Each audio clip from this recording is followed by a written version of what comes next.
आप सभी श्रोतागणों का एक बार फिर से स्वागत है मेरे चैनल रागनी सिंह में। आइए आज सुनते हैं जानी मानी लेखिका और परम आदरणीय मालती जोशी जी की लिखी कहानी, जिसका शीर्षक है बुझे हुए दीप और टूटती आस्थाएं। तो चलिए शुरू करते हैं कहानी, बुझे हुए दीप और टूटती आस्थाएं। चाय का पानी गैस पर चढ़ाकर उसने फ्रिज में झांका। दूध का कहीं पता न था। किचन प्लेटफार्म पर दूध का खाली बर्तन ही मिल जाता तो वह उसे खंगाल कर चाय में डाल देती, पर वह तो आधा दर्जन कप प्लेटों के साथ सिंक में पड़ा था। उफ, ये आदमी दिन भर में कितनी चाय पीता है। कम से कम यह तो सोचना चाहिए कि स्कूल से लौटने के बाद उसे भी चाय की तलब होगी, खासकर आज जबकि उसका शनिवार का व्रत है। यह भी नहीं हुआ कि सामने की गुमटी से एक पैकेट ही लाकर रख देते। दूध खत्म हो गया है क्या? उसने जानबूझकर बाहर आकर पूछा। पति ने टीवी से नजरें हटाए बिना ही जवाब दिया। फ्रिज में नहीं है ना, तो खत्म ही हो गया होगा। आधा लीटर तो लेती हो, उसका भी पंचनामा करने बैठ जाती हो। वह भुनभुनाते हुए भीतर लौट आई। हम्म, ये आधा लीटर दूध भी कैसे जुटा रही हूं मैं ही जानती हूँ। पर उन्हें तो दिन दुनिया से कोई मतलब ही नहीं है। सब कुछ उसके भरोसे छोड़कर वह निश्चिंत हो गए हैं। उसने किसी तरह वह काली चाय ही गटक ली और फ्रिज में से लौकी निकाल कर छीलना शुरू कर दिया। कुछ देर बाद पतिदेव भीतर आए। तुम्हारी चाय बन गई क्या? दूध तो है ही नहीं, चाय काहे से बनेगी? सिट, मैं सोच रहा था अपने लिए बनाओगी तो दो घूंट मैं भी ले लूंगा। दूध ला दीजिए, अभी बना देती हूँ। सुबह थोड़ा ज्यादा ले लिया करो ना। घी और मक्खन तो तुम्हारे राज में सपना ही हो गए हैं, पर कम से कम चाय तो मन भर के पीने दो। सब्जी काहे की बना रही हो? लौकी। इससे सस्ता कोई सब्जी बाजार में नहीं है क्या? ये आपसे किसने कह दिया कि लौकी सस्ती है? एक आदमी को छोड़कर बाजार में कुछ भी सस्ता नहीं है। दालें सोना हो रही हैं और प्याज आकाश छू रहा है। सामान्य आदमी का तो जीना ही दूभर हो गया है। बड़बड़ाती हुए उसने कटी हुई लौकी एयर टाइट डिब्बे में डालकर फ्रिज में रख दी और कहा, अपनी पसंद की कोई सब्जी ला दीजिए, फटाफट बना दूंगी। मुझे बहुत भूख लग रही है, सुबह से सिर्फ 2 केले पर हूँ। तो ये व्रत उपवास करने के लिए किसने कहा था? क्या मैं अपने लिए कर रही हूँ? अगर मेरे लिए कर रही हो तो मत करो। यही चीजें मेरा रास्ता रोकती हैं। मतलब?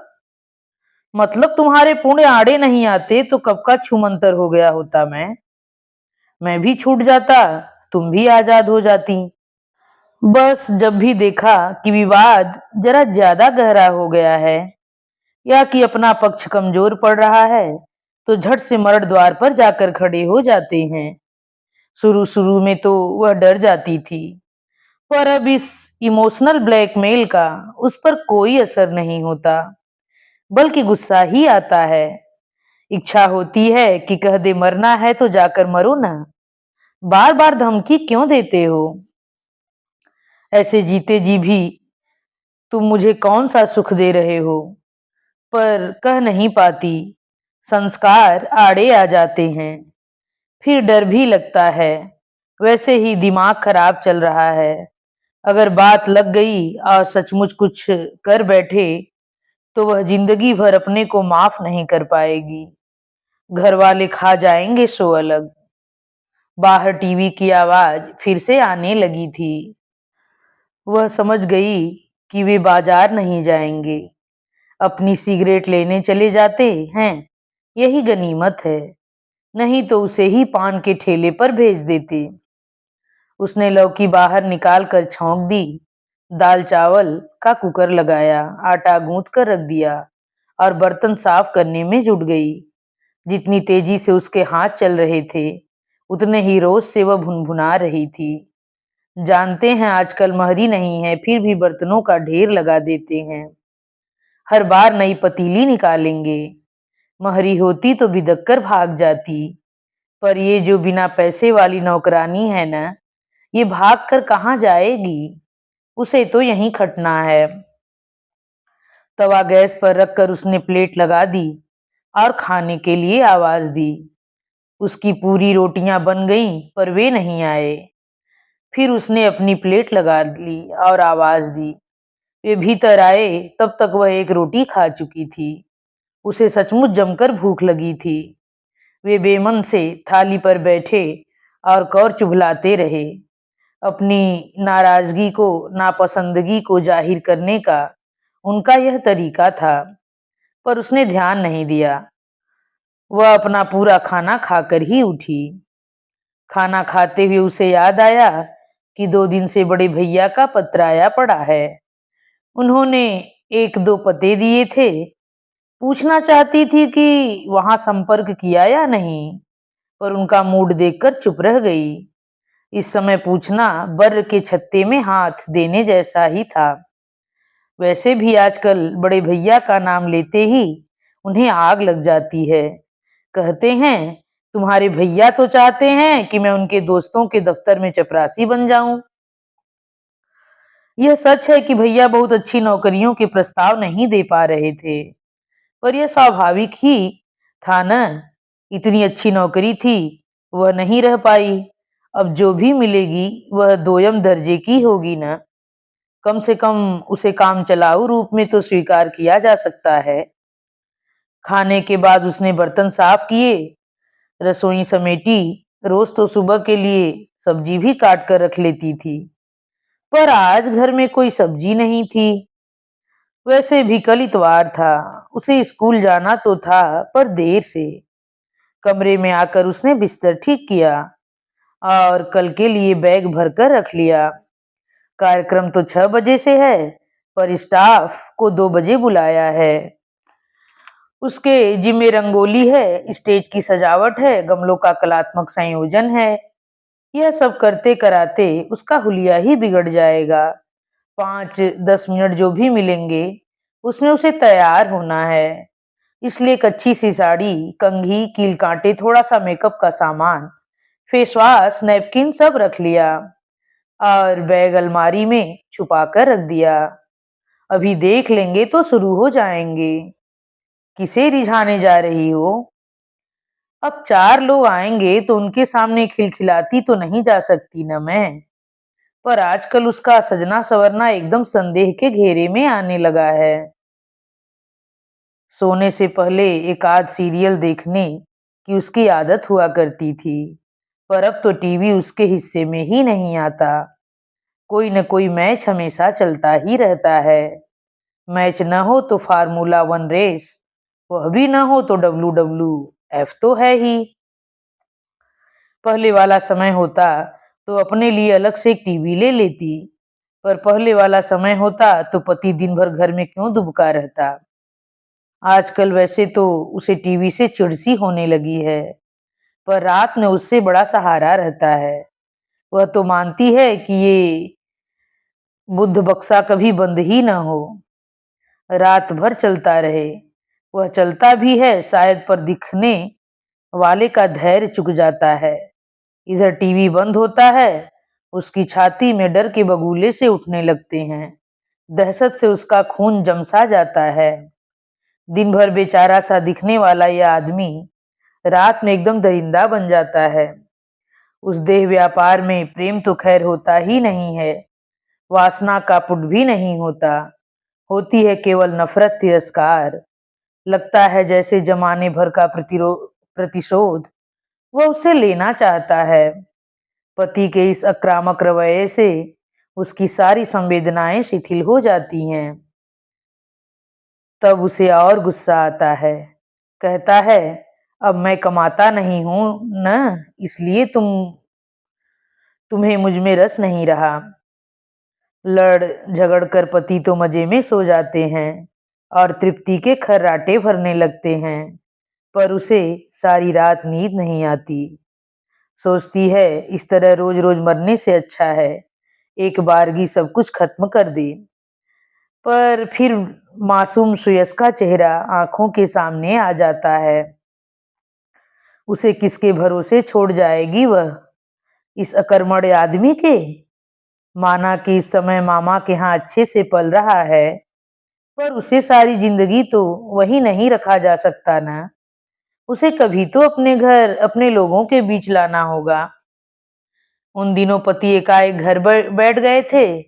दफ्तर जाना उन्होंने एकदम बंद कर दिया था। जब भी कुछ पूछा वे जैसे काटने को दौड़ते थे। आमदनी के स्रोत एकदम सूख गए थे। कभी शौक से एक छोटी मोटी नौकरी कर ली थी, वही अब संजीवनी का काम दे रही थी, पर उससे पूरा तो नहीं पड़ता था ना। पति से छुपकर ही फिर उसने पति के एक कुलीग से भेंट की। पता चला गबन के मामले में नौकरी से निकाल दिए गए हैं। उसके तो पैरों तले की जमीन ही खिसक गई। उसी व्यक्ति के साथ वह फिर बॉस से मिली। उन्होंने रूखे लहजे में कहा, जांच चल रही है, पूरी होने पर आपके पास नोटिस आ जाएगा। उसने आंखों में आंसू भरकर पूछा, क्या अब कुछ नहीं हो सकता? बॉस कुछ नरम पड़े, बोले, देखिए हमारे पुराने कर्मचारी हैं, इसलिए अभी तक हमने पुलिस में रिपोर्ट नहीं की है। अपने ही स्तर पर जांच कर रहे हैं। अगर रकम भर दें तो जांच रोक दी जाएगी, पर दोबारा काम पर लेना तो नामुमकिन है। उन्होंने जो रकम बताई उसे सुनकर उसकी आंखों के आगे अंधेरा छा गया। उसने दोनों जेठ लोगों को खबर की। उन दोनों में से कोई भी नहीं आया, न उन्होंने कोई मदद की पेशकश की। उल्टे उस पर आरोपों की उपदेशों की झड़ी लगा दी। तुम्हारी अनगिनत फरमाइशों के चलते उसे आज नौकरी से हाथ धोना पड़ा है। आदमी को चादर देखकर पांव पसारना चाहिए। तुम जैसी औरतों के कारण ही देश में भ्रष्टाचार पांव पसार रहा है। पति बेचारे करे भी तो क्या करें। वे दोनों बड़ी आसानी से यह भूल गए कि सबसे ज्यादा फरमाइशें उन्हीं लोगों की ओर से आती रही हैं। बिटिया की शादी तय कर दी है, तुम्हारे भरोसे ही वर पक्ष की सारी मांगे स्वीकार कर ली हैं। बेटे की एडमिशन करानी है, कुछ भेज सकते हो? दूसरी मंजिल बनवा रहा हूँ, मदद करनी पड़ेगी। मतलब यह कि जब भी इन लोगों के यहाँ से पत्र आए हैं, किसी मांग के साथ ही आए हैं। कई बार उसने ऐतराज भी किया तो पति ने डपट दिया। जिससे आशा होती है, जो देने लायक होता है उसी से मांगा जाता है। सबकी आंखें मुझ पर लगी होती हैं, उन्हें कैसे निराश कर दूं? आज जब अपने पर समय आया है तो उन लोगों ने बड़ी निर्ममता से हाथ ऊंचे कर दिए हैं। हार कर फिर उसने सारी लाज शर्म ताक पर रखकर बड़े भैया को पीसीओ से फोन किया था। वे कृष्ण की तरह एक ही पुकार पर दौड़े चले आए थे। आते ही उन्होंने सारी कमान संभाल ली थी और पता नहीं कैसे सारा मामला सुलटा दिया था। जाने से पहले भैया ने घर में 6-8 महीने का राशन पानी तेल साबुन सब भर दिया था। फिर बोले, देखो तुम्हारी यह लड़ाई अभी शुरू हुई है, वह लंबी चलेगी। वह तुम्हें ही लड़नी है। पर इस आपाधापी के बीच तुम क्या इस बच्चे पर ध्यान दे पाओगी? उसका सहमा हुआ चेहरा देखकर मेरा तो कलेजा मुंह को आ रहा है। यह सब सहने की उसकी उम्र नहीं है। उस पर इन परिस्थितियों का विपरीत प्रभाव भी पड़ सकता है। इसलिए इसे मैं अपने साथ ले जा रहा हूँ। जब सब ठीक ठाक हो जाए तो इसे खुशी खुशी ले आना।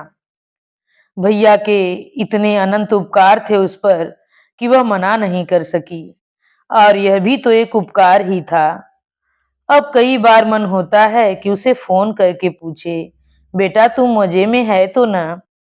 मामा पहले की तरह प्यार करते हैं ना? मामी लाड़ करती हैं ना? गुस्सा तो नहीं करती? समय से खाना वगैरह तो दे देती हैं ना? मामा के बच्चे तंग तो नहीं करते? फिर उसे होश आता है कि वह तो बाहर से फ़ोन कर लेगी, पर बच्चा तो सबके बीच में बैठकर जवाब देगा ना। तब क्या वह अपने मन की बात कह पाएगा? कई बार सोचती है कि किसी इतवार की छुट्टी में औचक जाकर बच्चे को अपनी आँखों से देख ले। पर अगर वह खुश न हुआ तो क्या उसे छोड़कर आ पाएगी? उसका कुम्हलाया चेहरा क्या एक क्षण के लिए भी उसकी आँखों से ओझल हो पाएगा? कितनी बार इच्छा होती है कि पति के साथ बेटे की यादों को शेयर करे, पर पति तो अपने आप में ऐसे सिमट गए हैं कि उनकी दुनिया में बेटे के लिए भी जगह नहीं है। सुबह उठी तो सिर भी भारी था और बदन भी टूट रहा था, और उठना तो था ही। इतवार होने के बावजूद भी आराम की कोई गुंजाइश नहीं थी। नौकरी पेशा औरतों पर तो छुट्टी का दिन और भारी पड़ता है। उसे भी हफ्ते भर की सब्जी लानी थी, हफ्ते भर के कपड़े धोने थे, चादरें बदलनी थी, पर्दे बदलने थे। पतिदेव के लिए संडे स्पेशल नाश्ता बनाना था, और आज तो दोनों वक्त का खाना भी बनाना था। सब कामों से निवृत्त होकर उसने पति को खाने के लिए बुलाया तो बोले, आज तो संडे है यार, और अभी तो नाश्ता किया है। मैंने बताया था ना मुझे आज जाना है, तो तुम जाओ, मैं खा लूंगा। उसने फिर खाना खाया, कपड़े बदले, अपना बैग उठाया और बाहर वाले कमरे में आ गई। पतिदेव हस्बे मामूल आराम कुर्सी में लेटे सिगरेट फूंक रहे थे और टीवी देख रहे थे। उसने सेंट्रल टेबल पर पड़ा रिमोट उठाकर टीवी की आवाज बंद किया और कहा, मेरी बात जरा ध्यान से सुनिए। बोलो, उसकी ओर बिना देखे पति ने कहा। खाना सब टेबल पर लगा दिया है, जब भूख लगे तो खा लेना। जो आज्ञा, रिमोट दो। मैंने बताया था ना कि आज हमारे यहाँ कल्चरल प्रोग्राम है, शाम को लौटने में देर हो सकती है, तो मेरा इंतजार मत कीजिएगा, समय से खाना खा लीजिएगा। कैसरोल में फुलकों के नीचे शाम के लिए पराठे हैं और सब्जी फ्रिज में है। ठीक है, पति ने कहा और रिमोट के लिए हाथ बढ़ाया। अभी मेरी बात पूरी नहीं हुई है, ये आखिरी बात ध्यान से सुनिए। रात को लौटने में देर हो सकती है और मैडम अकेले आने नहीं देंगी। तो अगर कोई मुझे छोड़ने घर तक आए तो उनके सामने ही शुरू मत हो जाना, बाद में जो कहना होगा कह लीजिएगा। पिछली बार का ताना दे रही हो, यही समझ लीजिए। उस दिन बस खराब हो जाने से पिकनिक से लौटने में देर हो गई थी। सबके घर से फोन पर फोन आ रहे थे, पर मेरे घर वालों ने मुझे भगवान भरोसे छोड़ दिया था। स्कूल में हर एक के घर से कोई न कोई लेने पहुंचा था, पर मेरे यहाँ से कोई नहीं आया। मैडम ने फिक्रमंद होकर मेरे साथ किसी को भेजा, तो आप उनके साथ बदतमीजी से पेश आया, यही ना? वह कुछ नहीं बोली। वह सारा प्रसंग याद करके उसका तन बदन इस समय भी जल उठा था।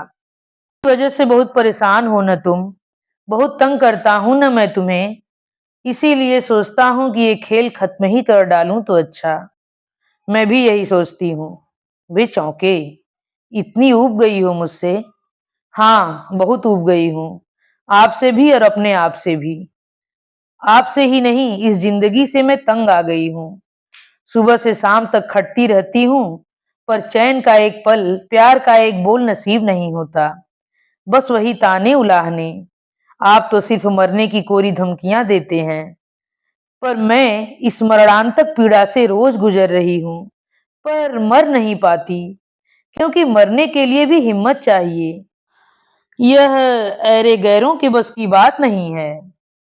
वह समझ नहीं पा रही थी कि ये सब वह किसके लिए कह रही है, अपने लिए या पति के लिए। पति को भी शायद यही असमंजस था। तभी उनका ध्यान उसके कंधे पर लटके बैग की ओर गया। रात को घर लौटने का इरादा नहीं है क्या? न लौटूंगी तो कहाँ जाऊंगी? इच्छा हो या न हो, आना तो यही है। फिर ये बैग किस लिए? बताया था ना शाम को कार्यक्रम है, बदलने के लिए एक साड़ी रख ली है।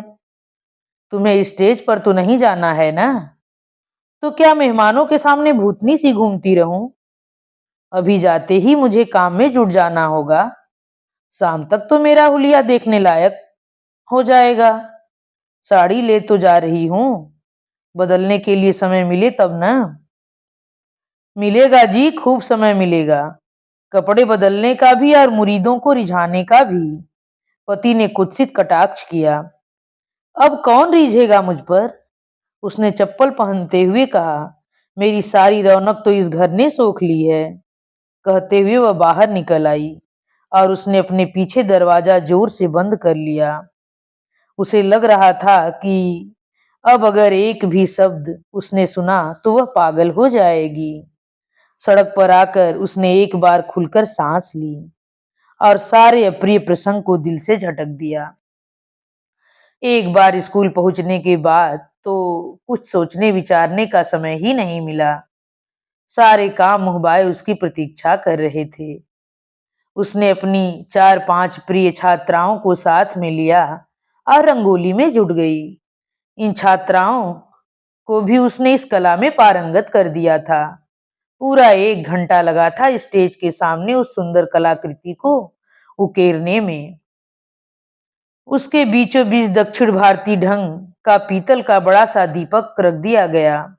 फिर स्टेज को फूल मालाओं से, आम्रपत्तों से, तोरण से, रेशम की लड़ियों से सजाया गया। गेट से लेकर स्टेज तक गमलों की सुंदर कतार लगाई गई। जगह जगह अगरबत्तियां खोज दी ताकि वातावरण सुगंधित बना रहे। यह सब करते कराते 5:30 कब बज गए पता ही नहीं चला। वह भागकर स्टाफ रूम में पहुंची। अपने लंबे घने बालों का उसने प्यारा सा जूड़ा बनाया। अपने लिए गजरा बचा लिया था। उसने वह उस पर टांग दिया। प्यारी सी पोचमपल्ली, पतनलोर, हल्का सा मेकअप किया। होठों पर लिपस्टिक फेरते हुए अनायास हाथ कांप गए। लगा कि पति परमेश्वर दरवाजे से झांक रहे हैं और उनकी आंखों में वही कुत्सित व्यंग झलक रहा है। तैयार होने के बाद उसने मोतियों की एक लड़ी गले में डाल ली। इसे वह बड़े यत्न से पर्स में छुपा कर लाई थी। उसके पास अब एकमात्र यही जेवर बचा था। बड़े भैया जब सारा काम सुलटा कर वापस जा रहे थे तो वह उनके पास जाकर खड़ी हुई। अपने गहनों का पर्स उसने भैया के सामने उलट दिया और कहा, भैया, मैं नहीं जानती आपने कितना खर्च किया और कहां से किया। उनका अंशतः भुगतान भी यदि। भैया का चेहरा एकदम तमतमा गया, आंखें अंगार हो गईं। पगला गई हो क्या तुम? मैं तुम्हारे गहने लूंगा। उसका चेहरा इतना सा निकल आया, आंखें डबडबा गईं। कुछ क्षण बाद भैया का आवेश भी थोड़ा ठंडा पड़ गया। बोले, ऑन द सेकेंड थॉट मैं सोचता हूँ ये गहने ले ही जाऊं। सुयस की अमानत के रूप में ये मेरे पास सुरक्षित रहेंगे। यहाँ रखना ठीक नहीं है। वे लोग किसी भी दिन तुम्हारे घर की या लॉकर की तलाशी ले सकते हैं। लेकिन अब तो सारा मामला सुलझ गया है ना। पर अभी उन्होंने हमें क्लीन चिट तो नहीं दी है ना।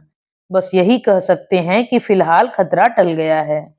हे भगवान, तो क्या सारी जिंदगी इसी सांसत में जीना होगा? जैसा कि तय था, कार्यक्रम ठीक 10 बजे समाप्त हो गया। सामान उठाते धरते लड़कियों को पालकों के सुपुर्द करते कराते 10:30 बज गए।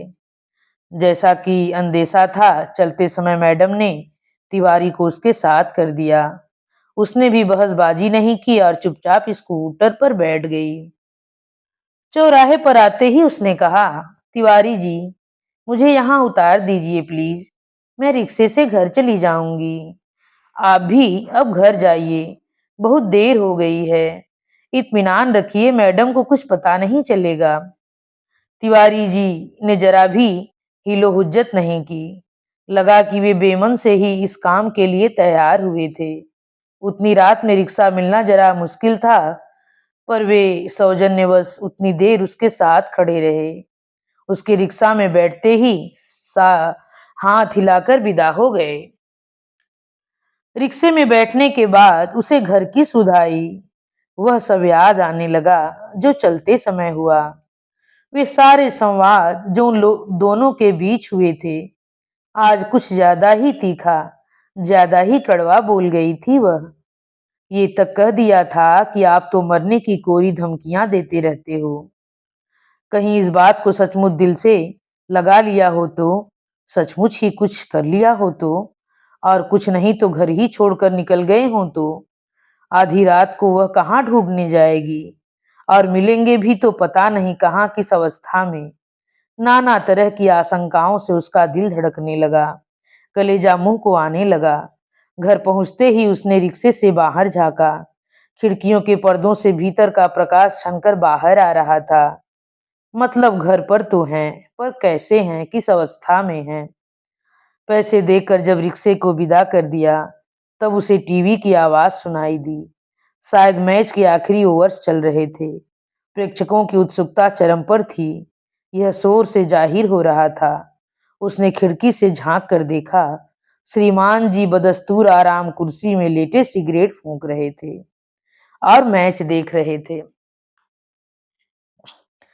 तभी फील्डर के हाथों एक कैच छूटा और पति ने इतनी भद्दी गाली दी कि उसके कान झनझना उठे। उसके तन बदन में तो जैसे आग लग गई। छी! ये आदमी है या चिकना घड़ा?